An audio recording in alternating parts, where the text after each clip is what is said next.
당신만의 인생 책 쓰기 시작은 어떻게 해야 할까요? 혹시 당신의 삶이 한 권의 책이라면 어떤 제목을 붙이시겠습니까?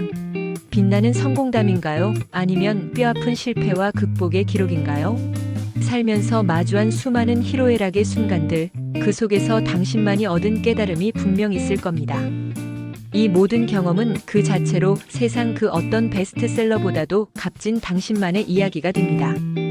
하지만 막상 펜을 들려고 하면 막막하죠. 대단한 경험도 없는데 무엇을 쓸 수 있을까? 글쓰기에 재능이 없는데 가능할까? 라는 생각이 꼬리에 꼬리를 물고 당신을 주저하게 만듭니다. 우리는 모두 특별한 사람만 책을 쓴다는 착각 속에 살고 있습니다. 하지만 이 착각을 깨는 지혜가 있습니다. 바로 로마의 철학자이자 정치가였던 키케로의 통찰입니다. 키케로는 누구에게나 삶의 역사가 있다. 그 역사는 지혜와 경험의 보고이다. 라고 말했습니다. 즉, 당신의 삶 자체가 이미 충분히 소중한 책의 원고라는 뜻입니다. 평범한 삶을 특별한 이야기로 만드는 3가지 지혜. 지금부터 당신의 평범한 일상을 특별한 글로 바꿔줄 3가지 지혜를 제시합니다. 이는 위대한 저술가들이 썼던 방식이기도 합니다. 1. 나라는 인물의 깊이 있는 탐구, 자서전적 글쓰기의 시작. 자서전이라고 해서 거창한 성공담만 써야 하는 것은 아닙니다. 오히려 가장 중요한 것은 당신 내면의 감정과 생각입니다.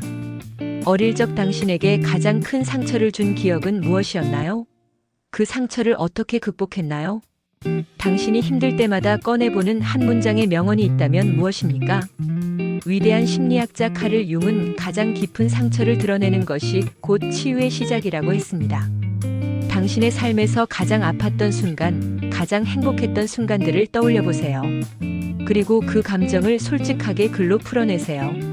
오늘 잠들기 전 내 인생에서 가장 행복했던 하루를 딱 3문장으로만 적어보세요. 이 작은 시작이 당신의 내면 깊숙한 곳에 숨겨진 이야기들을 끌어올리는 첫걸음이 될 겁니다. 2. 일기를 넘어 관찰의 기록으로 통찰력을 키우는 글쓰기. 나의 감정을 기록하는 일기가 자서전의 기본이라면 나를 둘러싼 세상을 기록하는 것이 통찰력 있는 글쓰기의 핵심입니다. 삼국지의 조조는 수많은 전투와 난세 속에서도 시간을 내어 맹덕신서라는 병법서를 집필했습니다.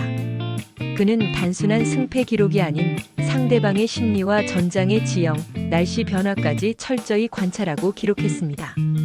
그의 글쓰기는 곧 승리의 전략이었습니다. 당신도 조조처럼 주변을 관찰하고 기록하는 습관을 들여보세요.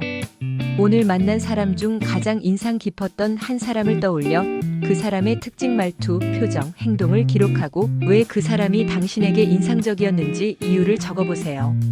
타인에 대한 깊이 있는 관찰은 곧 인간관계에 대한 당신만의 통찰력을 길러줍니다. 3. 교훈을 발견하고 메시지로 만들라. 책 쓰기의 마지막은 당신의 경험과 관찰에서 발견한 지혜를 독자에게 전달하는 것입니다. 그래서 내가 독자에게 말하고 싶은 것은 무엇인가?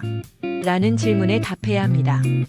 동양 최고의 고전 중 하나인 도덕경은 노자의 삶의 경험과 우주에 대한 통찰을 담고 있습니다.